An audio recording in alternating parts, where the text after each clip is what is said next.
À l'étranger, c'est un fait inédit. Pour la première fois, 14 femmes ont été élues en Arabie Saoudite. Il s'agit du premier tour d'élections municipales qui se sont jouées ce week-end. Un scrutin historique car l'Arabie Saoudite était le dernier pays au monde à dénier à ses citoyennes le droit de voter ou de se porter candidate. Julia Galantia.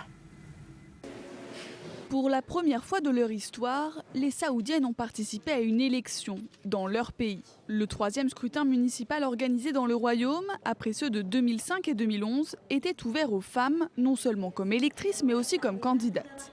À la sortie du bureau de vote, les nouvelles électrices racontent.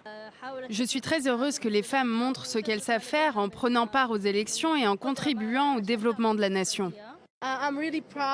Je suis très fière que nous façonnions notre futur. C'est l'histoire que nous écrivons maintenant et nous donnons la possibilité à beaucoup plus de femmes de venir et de participer.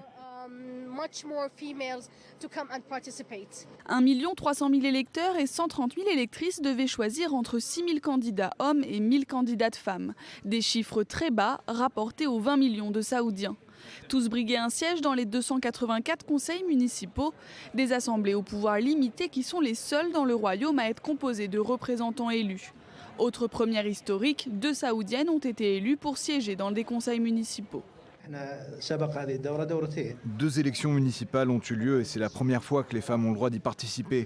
Nous avons reçu un grand nombre de votes, 600 000 personnes ont voté cette fois-ci, dont 130 000 femmes, ce qui représente près de 24% du total des votes enregistrés. Jusqu'aux élections municipales de samedi, l'Arabie Saoudite était le dernier pays au monde à dénier à ses citoyennes le droit de voter ou de se porter candidate à un scrutin. Ce royaume est l'un des plus restrictifs au monde pour les femmes. Il leur est encore interdit de conduire et elles doivent obtenir l'accord d'un homme pour travailler ou voyager.